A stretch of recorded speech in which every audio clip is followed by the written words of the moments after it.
to Charmed Life, a radio show discussing spirituality, magic, and the unconditional love of the universe. Thanks for tuning in. And I'm your host, Tricia Carr. Thank you for joining me today. I am so pleased to be with you to discuss a topic that is very important to me. It is actually central to, I would say it's central to my mission or my life purpose. And so I hope that you all will open your hearts and join me in it. And please understand that I am coming from a space of heart and love and to the point and interest of unity and ascension. Before I get into my topic, by the way, it's just me today. I hope you don't mind. It's a little date. You and I are having a date. Well, Jarvis is here too, so I guess it's at least a threesome. Jarvis Essex, my producer, always making it look gorgeous. And if you want to see what it looks like, if you're one who listens, you can check it out on my YouTube channel. That is youtube.com/Tricia Carr. And if you're one who watches, you can find it as a podcast and you can listen to it in your car, which I guess you could do that on YouTube as well. I do that a lot. I listen to a lot of YouTube videos while I'm driving. But you can find the podcast by searching on any podcast outlet. Charmed Life with Tricia Carr. We are on iTunes. We are on iHeartRadio and also, what's the other? Spotify. That's right. Thank you. Love you, Spotify. Sorry, I forgot about you. All right. I also want to tell you about the fact that I've just started a community on Patreon. Ooh, I'm so excited. I teased it a couple of times. I was about to do it, but I'm really excited to actually welcome people to Patreon. The way you can find me is patreon.com/Tricia Carr. And it's a way for you to be able to not only support this show, Charmed Life, but also to engage more personally if that's your interest, because I want to engage personally with you. I have some really cool programs set up there, different ways that you can support, and we will do a meeting every month if you support at a particular level, and a meeting on Zoom so we actually see our faces and connect that way. And then I'm also doing some group meditations and MP3 giveaways of produced meditations at certain levels of patronage. And also, if you're just interested in doing a class or a service at all, I recommend go check out.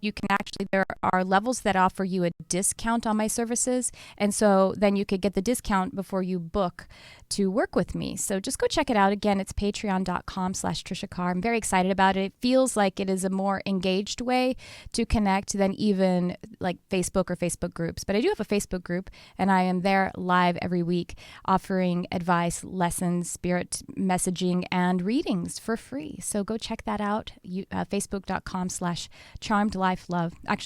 Facebook.com/groups/CharmedLifeLove. A couple other things. I am actually teaching an intuitive and mediumship development class today. You could actually sign up still. 3 hours from now if you're watching the show, a couple hours after the show ends. And so you could go sign up. You just need to go find it on my Facebook page or my Facebook group. You could find it there. And just look for it. It's a pinned post. If you look up facebook.com/Tricia Carr Charm or join my group, and you'll be able to find it and sign up. And I'm going to be doing a class on Zoom video conference, and then we will be doing practice readings together. Yeah, it's for beginners and intermediate, so I hope you might check that out. I'm going to be doing this every other week, it looks like, and it's going to be a lot of fun. Finally, I have registration open for the Empowered Empath and Highly Sensitive Intuitive, TriciaCarrCharm.com/empath. Go check that out. We start mid-May. All right. Thank you for indulging me in that. And now to this topic that I said is very close to my heart. This is about the sentience of animals and nature and the entire earth plane. I had an episode not too long ago, a few months back, called Animal Emotions, because I observe certain public figures and even spiritual teachers saying that animals and or nature are lacking in sentience, consciousness, or in the case of that other episode, I was talking about emotional makeup. And this is something I've also addressed when I talk about animism. In that episode, I also talked about animism, which is what is referred to as a belief that everything in nature is conscious. I didn't actually understand, I didn't realize that that was set aside as a particular belief, because to me it's just always been reality. And so what I want to talk about is, yes, the sentience of animals and nature, but I also am going to talk about the cause of veganism, vegan with a capital V, not just a personal dietary regimen, but the set of beliefs and activism behind veganism, and how I have observed that it is at times becoming dogmatic in a way that is limiting, and that they're actually harming the progress of their own cause. And I also want to address how we can actually consume energy, that is what eating is, that is clean and is oriented to helping us to ascend. Additionally, I'm going to talk a bit about how we can further the cause of helping people to understand how to treat animals and nature with more unity consciousness. And I'll just, a little spoiler alert, that isn't by creating blame, shame, and separation. And so this is all that I'm going to talk about today, and it's actually probably going to be a 2-part episode. But again, I want you to know that even though I'm calling out a particular cause, like veganism, I'm coming from a place of wanting to champion their hearts. I want to, if you're vegan and this is a cause that is very important to you, I want to say thank you for that. And I'm not saying that I don't align with you. I don't call myself vegan. It's interesting. My friend Patrick Hayes just said this recently on a video that I'm going to reference here. Not because of how my diet is composed, but because I want to keep myself free to be able to move with whatever spirit and my own inner being is leading me toward. And so if I align myself with a particular label or a particular movement, then I could be limiting myself to the collective thought of that movement. And that's actually, you'll hear me sometimes talk about being an empath, but I actually like to call it an empathic function, because I want to be free of whatever collective ideas and energy are associated with a particular label, if that makes some sense. Labels are only helpful if they're helpful. Labels are tools. And if we allow them to use us, then we are being limited, and we are not being oriented to our personal sovereignty and the creator essence or the God essence. So I'll just dive right in. One of the things that actually inspired me to begin this discussion is that I heard a very famous, now past, teacher and author, Dolores Cannon. I heard a quote. I heard her say, it's in a particular video, and now I may be slightly paraphrasing because, but I think I've got it pretty close to exactly how she said it. She says that if humans want to ascend, that they need to stop consuming the suffering of sentient beings. So I'm going to say it again. If humans want to ascend, they need to stop consuming the suffering of sentient beings. And I agree. But what we need to look at is actually how she said it is, the suffering of sentient beings. It is consuming the suffering. That is the truth of that statement. One thing that I want to isolate also is the sentient beings part of that expression. Now, I understand, I heard that Dolores Cannon is vegetarian. I've seen that, or I've heard her say that before. Sorry, because she's now no longer she's no longer in the body, so she's not eating vegetables anymore. Quite frankly, but I want to talk about sentience as it concerns animals and as it actually concerns plants as well, because I think that this is actually, regardless of what you choose to have in your diet, it is really important to look at with our full consciousness. And I'll start by saying all creatures are sentient. The reason I'm highlighting this is because I recently also heard another spiritual teacher who's very popular on YouTube, at least, is popular on the internet. I'm not going to identify her because I don't want it to seem like I'm actually calling this person out. Dolores, on the other hand, was very public. It was very much a part of her message. And I think that if Dolores were here in the body, she'd sit down with me and say, let's talk about that. Whereas with this person, I'm not certain, and I don't want anyone to think that I'm actually calling this person out as incorrect and criticizing. And I'll pause for a moment to just say that as it concerns Dolores Cannon or any other teacher, that just because they have one isolated phrase or belief or bit of teaching that doesn't resonate with me, that doesn't mean that the entire work of the teacher doesn't resonate with me. I don't throw the baby out with the bathwater, because two things. First of all, perhaps that bit of information that teacher is putting forward is something that I will resonate with later. So perhaps it is me who is growing into the message of that teacher. Or perhaps that teacher is growing. Perhaps the message that teacher has brought through in that isolated area is being filtered in a way that isn't quite developed. And again, it has to do with our relationship, and I want to point us all back to our personal sovereignty.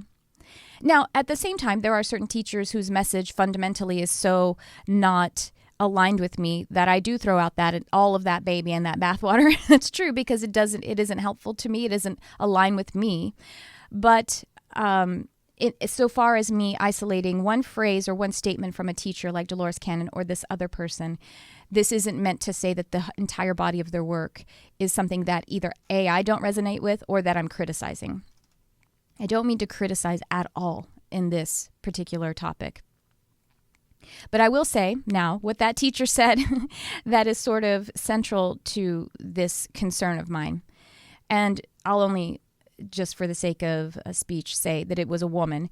And she said, she referred to fireflies, or lightning bugs, as we call them in Texas, fireflies as being non-sentient beings. Non-sentient creatures, I think, is how she actually said it. And I think that this can actually be a bit dangerous to think of particular animals, and I'm going to get into plants as well, being non-sentient. And so to look at what sentience is, because this is also a fundamental tenet of, at least, I don't know if it's the entire vegan movement, but certainly a lot of people that I have heard speak on behalf of the vegan movement, they draw a line as it concerns sentience. And it's really important to understand the suffering orientation of consumption. I will start with that. And to recognize that the reason that it hurts us more with certain animals or certain kinds of expressions of nature, it hurts us more to consume them because they are more alike to us. And I'll explain that. So yes, it can hurt our hearts. The reason it hurts more is because if you were to either be inflicting suffering or condoning suffering for something that is more similar to you, this is a very natural biological response. That would hurt you more. So if you were engaging, if you understood that, for example, how terribly commercial chicken raising is, or just industrialized meat raising, how heinous that is, how much suffering that is creating, and then you consumed it, this would be more harmful to your being. And Spirit actually gave me a really great metaphor of why this is and why it's okay for that to be a more sensitive issue for us than, say, if we kill a bug or if we harvest a plant. The reason it's okay is, the metaphor I'm going to give to you is this. It's heinous to abuse children, right? Absolutely heinous. It is inhuman. It's unethical. Whatever plane of perspective you want to look at, that's unethical, right? It's a very harmful thing for obviously the child, but for the human condition. However, when a person abuses their own child, the child that came from their body, the one that is closer to them, there is a greater dissonance to actually inflicting that abuse than it is to inflicting abuse on a child that is not your own child, right? There's something more there's more dissociation. There's more psychopathy involved in abusing your own child. You see, that's normal. it's still, it just not abusing your own child doesn't mean, hooray, you are now an avatar. No, obviously. Not abusing another child who isn't your own, just abstaining from that also doesn't mean that you've reached very much enlightenment. It just basically, we're getting closer and closer to what I would call the creator energy or manifestation plane, where we're actually engaging in life force. And so you see how it is very natural, very normal, and not something that we have to be ashamed of or confused by, that it may be more difficult for us to consume or be sensitive to how animals like mammals are treated as opposed to other forms of nature. But see, these are just the smallest steps.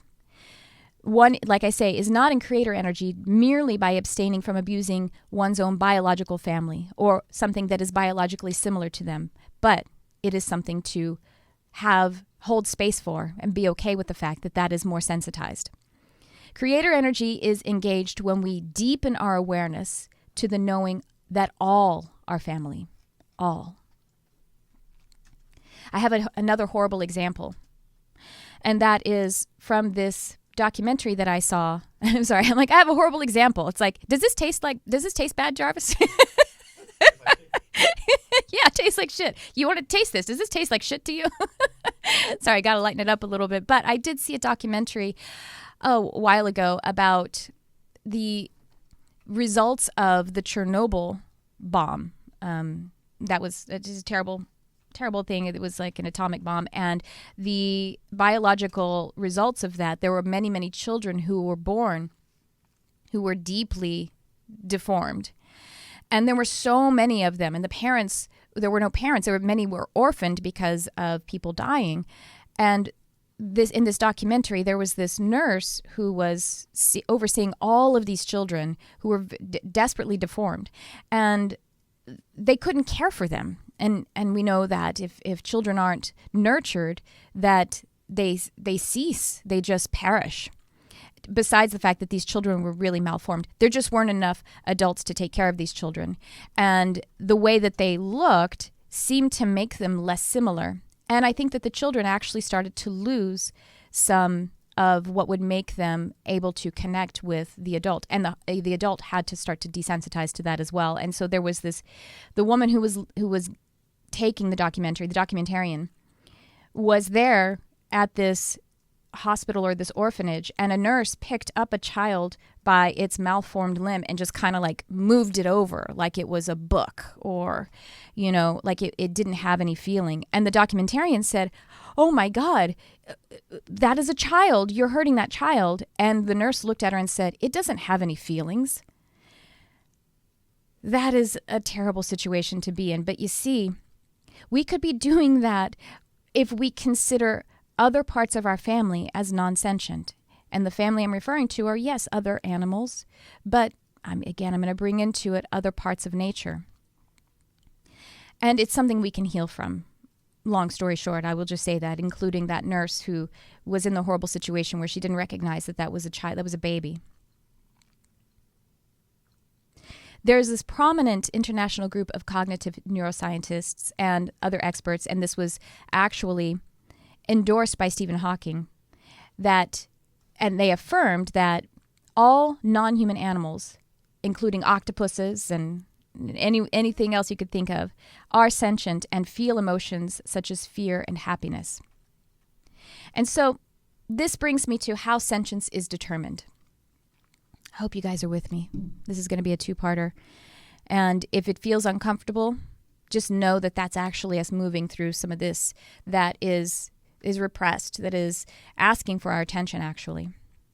So I have to say that how sentience is determined, let's say by humans or by science, or just whether they're scientists or not, it's by using basically a human analytical process to make this grand determination. This thing has sentience, or this thing is more or less conscious. And by that I mean that we use like the limited physical perceivers, like our physical senses, to decide what is sentient. And I have to say that I think that this is quite narcissistic, even, to determine that just because some other collection of energy, such as an animal or a plant, to decide that it is non-sentient because it doesn't have a certain kind of behavior that is similar to our own. Again, we're just using like limited perceivers to assess that, when we know that our physical senses as a human don't even take in as much information as, let's say, a dog or a cat. That they actually see and hear more of light frequencies and sound frequencies than we hear. So even if we're using only our physical perceivers, that is really limiting. And if we can't perceive as much as other beings, then we aren't even the ones who we don't have rank. Quite frankly, we should ask the cats to tell us who is sentient or not, because they can see more of what's going on and they could hear more of what's going on. I actually read on a website, Psychology Today, I was reading an article, and the person who wrote this article, by the way, I'm going to be citing all of these sources in the article that I'm writing about this, so stay tuned for that. I'll point you to that if you're interested in doing your own research, but I'm not going to belabor you with that during the audio and the video version of this. But the person who wrote this article, who was a biologist, said that we only call something sentient if it responds to us. And this confused me deeply, because plants respond to us. Do they not? Of course they do. Insects respond to us. And even if this biologist eventually said that an insect is sentient, they specifically did say that they cringe when they hear someone say that a tree is sentient. A tree responds to us. How is that not obvious? That's empirical. So having said that, I will mention that these are some of the criteria that are used to determine if something is sentient. And that is behavior, evolutionary considerations, and one that is commonly used in the vegan, capital V, movement, physiology, and the presence of a centralized nervous system. See, this is central to certain vegans, if not all. I can't say that every single person who aligns with that movement agrees with this, but they determine what is sentient or what is included in their diet by whether or not they have a centralized nervous system, or better said, whether or not the being or the consciousness experiences pain.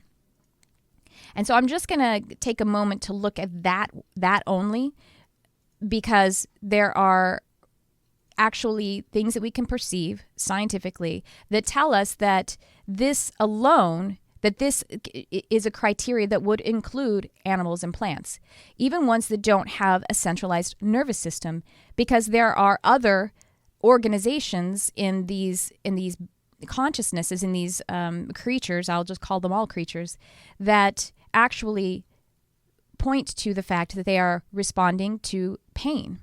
And they're called nociceptors or nociception. And this is a nociceptor produces and regulates certain chemicals that in many cases act as analgesics. And so an analgesic is going to respond to a pain sensor, a pain stimulus.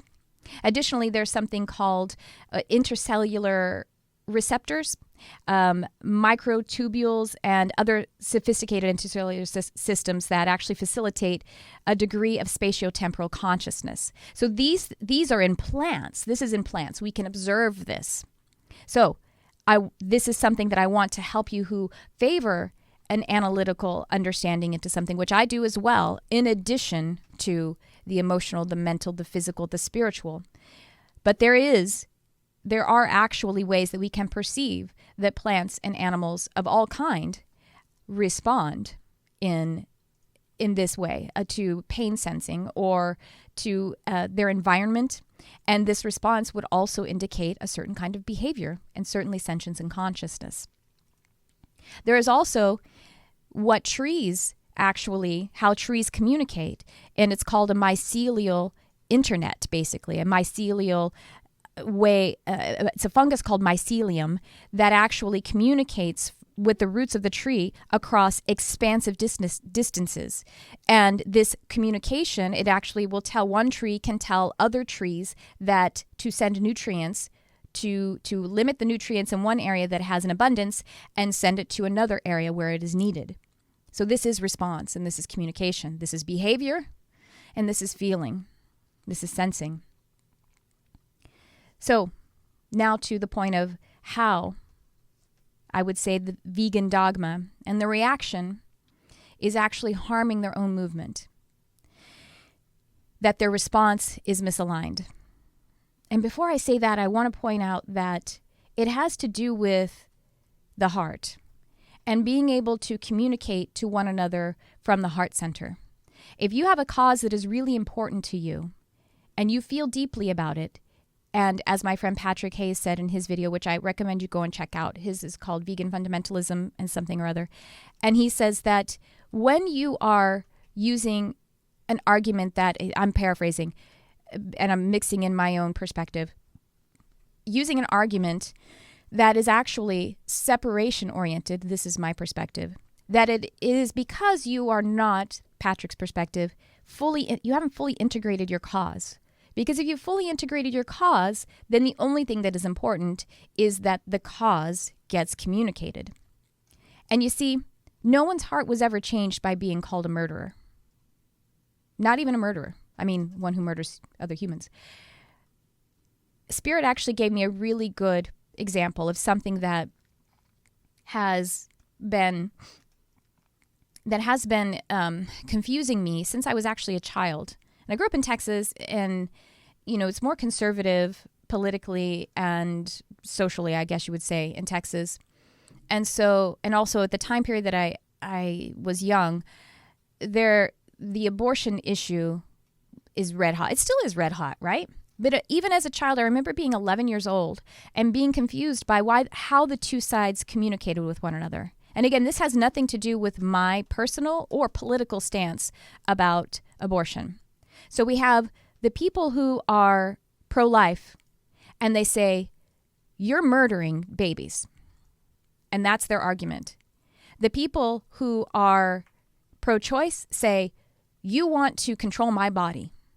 And that's their argument to those. Now, see, that is a useless argument on either side because they aren't recognizing the understanding or the perception of the other person. So the pro-choice people do not believe that what they're doing, that abortion actually or terminating a pregnancy is murder. They see it a completely different way. And the people who are pro-lifers deeply believe that it is murder. They deeply believe that after conception, that if you cease that life, that it is actually murder and that it is a homicide or I guess infanticide or whatever you want to call it. So you see, ignoring the base of their beliefs and not having any compassion for it on either side is actually keeping them from doing anything that will actually make this connect hearts and minds about this. And this goes for the pro-choicers saying, you want to control my body. Well, the pro-lifers say, I don't give a good crap damn about your body because you're murdering babies. You know what I mean? Like they are having they're not communicating at all. And again, I'm using inflammatory language from either side, not because I align with either opinion. Just know that. I'm just being objective about it. And I'm trying to say it doesn't work. Compassion is the only thing that works. It's the only thing that actually changes a heart, is to connect to the heart and have compassion for their perspective. And so when a vegan says meat is murder, and when a vegan says, you nasty meat eater, which was literally said to a friend of mine who hadn't actually put forth what her diet was at all. She was actually persecuted for something that a conversation she wasn't even engaged in. When a vegan does that, or when someone whose intention is to defend animals, beautiful intention, flawed logic. Beautiful intention, inappropriate execution, because you are not trying to change a heart. And so I want to say that a vegan who says that, actually, I want to extend compassion to your heart because I understand your frustration. And I understand the pain and suffering that you're observing. But there's a way to actually deepen your consciousness about it rather than react from a place of pain, shame, blame, and suffering. I actually have to pause for a moment to say that I get persecuted when someone observes my diet, and it has to do with actually like with grains. I'm actually grain intolerant, and because people are, I don't know, for whatever reason, decided to be very judgmental about that. By the way, I actually think that there is a really insidious programming going on about why people are reacting that way.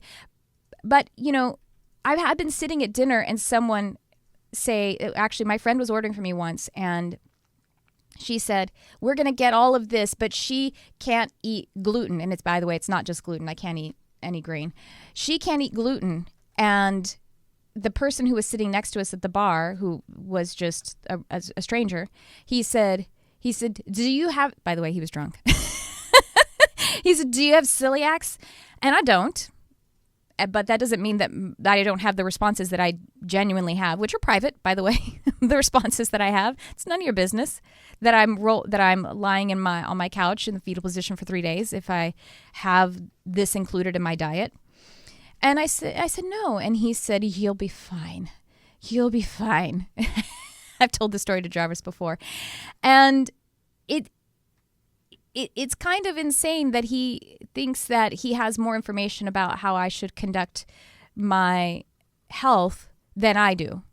By the way, he thinks that he has more information about how I should conduct my health than my gastroenterologist does too, because my gastroenterologist hasn't told me that I just need to abstain in order for me to not put myself in the situation of becoming precancerous of something in my digestive system because of the abuse. I've also had a server, when I asked if the butternut squash soup was made in-house, yes, it was. Then can you tell me if it has cornstarch in it? Because that also is really dangerous for my system. And he rolled his eyes at me, walked away, came back, and told me that it did not have cornstarch in it. I probably should have taken the eye roll as a cue to just go ahead and abstain from the soup, but I didn't, and I ate it, and I became violently ill for 3 days. So persecuting someone for their diet on any level is really dangerous. And it's to me akin to persecuting someone for how they conduct themselves in the bedroom. It's deeply personal. It is a choice that they have to make from their own sovereignty. And I actually I was in meditation, and I was communing with my guides, and I was asking about my diet. And I was saying, is this system or this belief, is that the way that I should conduct my diet? And my wonderful spirit guide said to me, that isn't how nature works. Nature doesn't look outside of itself to understand how it should best consume energy for its own wellness. Nature feels into itself, and it aligns from its own sovereign space what it should be consuming. And when I say that means the body, it means the mind, it means the spirit. And so if it hurts your heart to consume anything, if it hurts your emotions to consume any particular thing of any part of nature, then you shouldn't consume it. Not right now. It does call for you to deepen your awareness about what's happening there, though. If it is hurting your heart, it wants more attention and it wants more awareness. See, the thing about what I've recognized about when a person says you're a nasty meat eater or meat is murder, this response is not exactly, as my friend Patrick would say it, it's not totally incorporated in the cause, but it's not really aligned appropriately, because it seems more like akin to someone who is in the scenario of, let's say, an assailant. This is a metaphor. An assailant holding someone hostage, someone that they love hostage.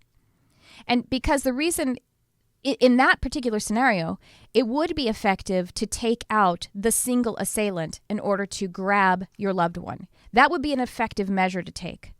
But when we're talking about the whole of many people and industry creating suffering, just attacking an individual is not an effective way. Loving and having compassion for an individual and changing their heart and mind by your connection is effective, because that is light. And light spreads. Light is contagious, and it is a healing contagion. But just trying to take out and separate yourself and blame and shame someone, a single person, that is not effective, and it's not aligned with your cause. And I have to say, again, that it is an ineffective argument, and it's operating on a flawed premise, like I was giving the example of the two sides of the abortion issue. Their arguments are flawed because they aren't respecting each other's premise or each other's perspective. And when we are working from a flawed premise, so when I say that, I mean that when a vegan says meat is murder, they are saying that to people who do not believe that. And if the vegan actually wants to convince someone that consuming suffering is harmful to themselves and to the unit, to everyone, and that that an animal is experiencing pain and is deeply conscious and deeply sentient, that is at the heart of what they want to do, but they're not communicating that with their flawed premise of meat is murder.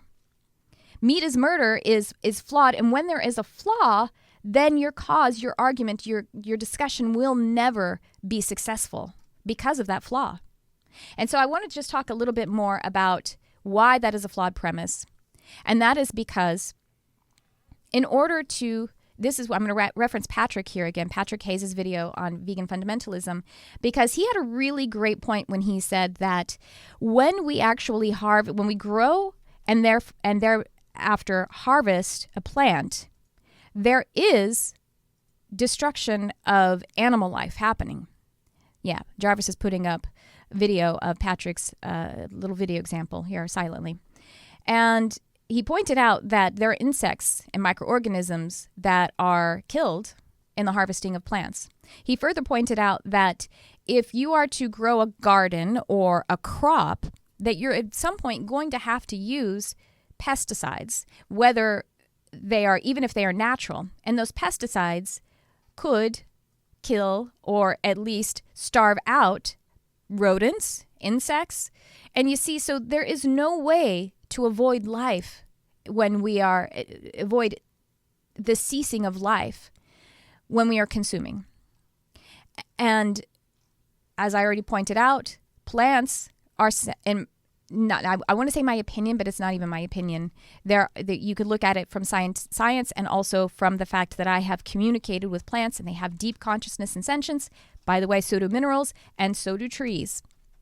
And you're just going to have to take my, in order for us to move forward in this discussion, I'm going to ask you to just go ahead and take my experience as something that you can look at for yourself.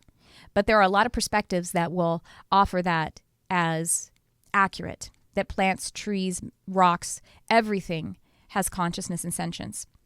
Deepak Chopra says that where there is energy, there is information. Well, information is akin to consciousness. So when we consume a plant, we are consuming a sentient consciousness. And I was shown by Spirit as I was trying to decipher what diet I should have. And by the way, it's private, but I'll tell you that it's 99% what a lot of people call vegan. And what I do consume that is animal product is actually entirely cruelty-free, or I don't eat it. That's just true. But that goes to the vegetables as well. The vegetables that I consume are entirely cruelty-free. And I'm only asserting that in case there is a vegan who's listening who is angry and thinks that I'm just addicted to a system. I'm really doing my best and observing all of the parts of what I'm consuming to try to make it clean. But another way that we can make it clean is by deepening our consciousness about it. So if you are consuming a plant and you are understanding that this is, maybe this is new to you, that a plant actually feels pain and that a plant is conscious and sentient, that it isn't meant that you should be, if you feel like guilty about it, what that's actually asking you to do is to deepen your appreciation of it and to bless it.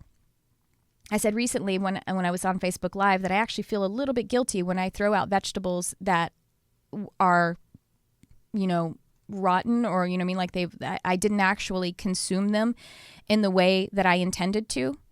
But I don't stay with the guilt. I actually move a little deeper into it.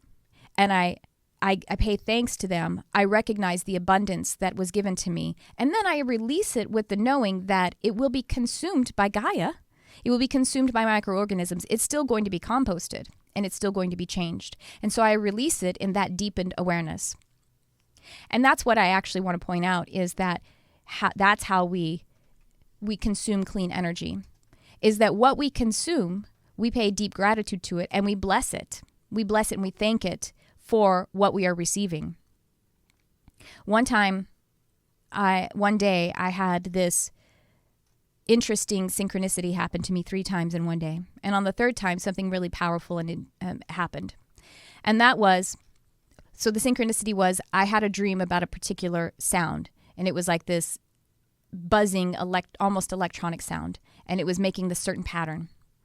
And then part of the way through that same day, I heard that sound in my kitchen. And it surprised me. I recognized it. And so I went to go see where it was. And it was actually, I found my cats hearing it too, but on another side of the house. And so I went and followed the sound, but I also followed my cats. I went out into the next room, and then finally outside to my front porch. So my front porch is way, way on the other side of the house than my kitchen. I believe the sound was being picked up by some kind of vent and deposited into the kitchen, but I can't be certain of that. And so what it was a little hissing beetle, but I'd had a dream about this sound, and that's why it alerted me. A little hissing beetle, and he was sitting on my porch, and he was hissing, making this really bzz, bzz, bzz, crazy loud sound. And so I was like, well, this beetle is here. I love beetles, by the way, and he has a message for me. I'll ask him if he has a message for me. And so I was connecting with him, clairsentiently, telepathically. And he was deeply wise, very, very old soul, and was giving me a perspective about unity and universality. And as we were having this exchange, a little mockingbird flew up and sat on the wall right by where we were. And the mockingbird, because I was in that shared signal, I could perceive the mockingbird saying, I'm going to get that, and I'm going to take it to my family. I'm going to get that bug, that beetle, and I'm going to go feed my family with it. And the mockingbird started to flap his wings in a stimulated way. And so, of course, because now I've connected with this beetle, like I said, as we do when something is similar to us, now we've communicated on spirit. And so now we are kindred spirit, much like a mammal is kindred to us in the way that they respond and the way that they behave.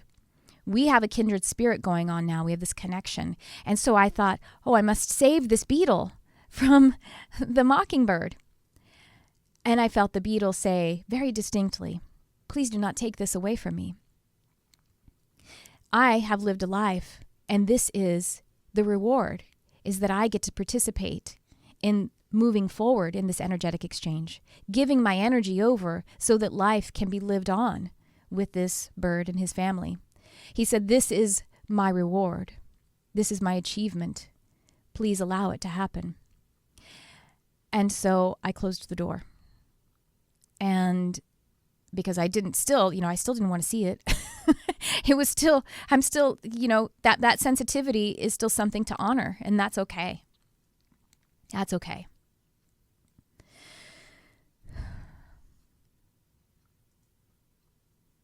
So, one other thing, as I said, I was listening to Spirit and saying, what diet should I have? What diet should I have? And I was shown in my vision a salmon swimming upstream, as they do, to spawn. And I was shown a bear picking up the salmon as they can and, biting the head off of the salmon. That's actually the fastest way and the most humane way. Interesting that a bear is more humane when the root of that is human. And consumed the salmon. And then I was shown that a human comes along and baits and catches the salmon and then consumes the salmon.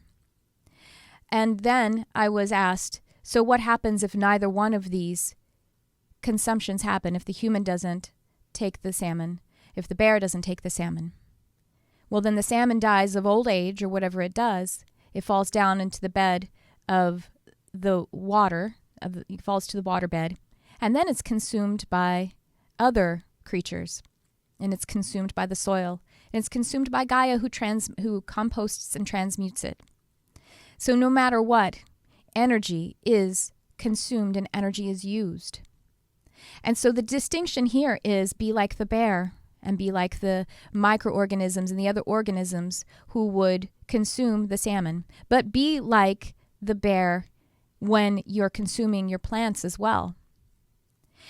The other thing that I think is really dangerous about saying that meat is murder is because now we are casting that same indictment upon other animals. Is the bear a murderer? Well, if not, then what is the separation there? Are you then calling the bear less conscious than you, less aware? That's dangerous.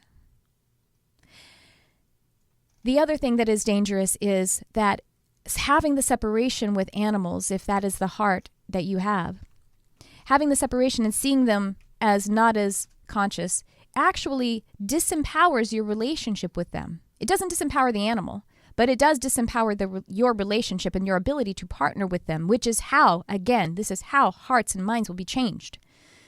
You see, if we always are casting them as lesser, or we're always thinking of them as being victims, then that's a disempowerment of the relationship. If you were a person in a relationship, a partnership, and you were a person who had been victimized in your past, but your partner only saw you as a victim and continued to see you as a victim and didn't really see you able to move past that label, wouldn't that feel like your relationship couldn't be that empowered or that connected if you were constantly seen as a victim? So see them as champions and heroes for being able to take on, if it is suffering, and then show it to us. And rather than seeing them as martyrs, see them as champions. See them as beings who are willing to take on that challenge and show it to us in a way that is serious. Don't look away. Deepen your understanding of it. Deepen your appreciation of it so that you can, and then take that appreciation to the heart of someone who doesn't understand that yet. And appeal in compassion. Appeal in love. This is the way that we actually ascend together. And so how do we ascend? How do we consume clean energy? Of any kind, whether it's animal product or plant. It is because again, when we consume plants, as Patrick points out, we are consuming the life of other animals as well, at least, secondarily. Then we have to understand, we deepen our awareness about it and our appreciation, our gratitude, and we bless it. Blessing is an energy healing method. Blessing isn't something that belongs to the church, by the way. It doesn't belong to religion. Blessing is something that we do. It is an energy. It is like namaste. The light in me recognizes the light in you. That is a blessing. That is a connective, energetic action, I would say. So do bless it. And bless and redeem by your blessing. Understand that your sovereign space, that your creator energy is capable of healing whatever that came through, whatever that plant came through, in order to be able to be there for you and to give you life. Whatever that beetle came through, and however his life is going to be taken into that of the mockingbird, bless it. By the way, these more ascended consciousnesses, which animals in nature tend to, because they are closer to Gaia energy, which is closer to source energy in its signature, they actually do understand how to remove themselves from suffering of the body. The consciousness, the higher self, can do that, can dismiss it. They don't do it always, but it is the choice of the being to be able to experience that suffering or not. And that's because of just the desire to be able to have experienced it and to experience all that this 3D incarnated expression has to offer. One last thing I want to talk about, as I'm almost out of time here, and I didn't take any calls. I didn't even offer it because I just felt Spirit said there's some things that we need to talk about. This is a two-parter, though, so if you have a strong opinion or a a question that's very sensitive, I welcome you to check in with me on the second part of this topic, because I do want to talk to people about it, and I want to hear what you have to say, and if you have, what your questions would be, because that's just everything to me. So one last thing I want to say, and this doesn't have it entirely to do with veganism. This has to do with animal rights activists. It's a somewhat of a smaller issue, but it's very important and impactful. And that is when someone is feeling the activism about taking care of animals who are either poached or somehow abused and killed. And that is just the simple act of, again, going about it from the perspective of blame and shame. And in particular, putting up the pictures of, and the bringing forward the pain as the argument. You see, you know that phrase, preaching to the choir? Well, what you do when you put up the picture of the lion who was, or actually, no, it was a tiger. I try to put it out of my remembrance as much as possible. Not because I want to forget what happened to the tiger, but because of the trauma that was spread by the imagery of it. When you put up the image of that tiger who was brutalized callously and carelessly, all you're doing is taking the choir out. You're not even preaching to the choir. The choir now takes to their bed because they have been traumatized and they are sad and they do not know how to make this world a better place anymore. Again, would you, if that were a child who had been brutalized, would you put up that picture? Why not? Why don't we put up pictures of children who have been brutalized? That's because we feel that it's disrespectful. Now, whether or not it's disrespectful and whether or not the animal actually cares from the side of spirit, whether their body is displayed, that's different. But the fact that we wouldn't do that to a human, put up that picture, but we are doing that with animals, that's something that needs to be looked at. That's a kind of disconnection. And I just want to bring that forward, that isn't the way. The shame and the blame is not the fully integrated way to do it. It is not being in creator energy. When we are in blame and shame, we are not in creator energy yet. We are not in the manifestation process yet. We are below it, in a place that wants us to go deep within and heal some things. And we are not yet up in the plane of manifestation. It's okay. It's human. We get there all the time. We get into blame, shame, regret. But that is asking us to pay attention to it, not to hold that place, but to ask it for its message and as quickly as possible move from it into the place of awareness and into the place of compassion and deeply loving your brother and sister, whether they be another human who has a different diet than you, whether they be a human who doesn't understand that it is painful and injurious to harm an animal, or whether it is an entire industry that is wreaking havoc on our bodies and on our planet. The only way that we actually move forward in this is to deepen our compassion and our awareness about it. And so I ask you to join me in that. Thanks for tuning in. I love you, whoever you are.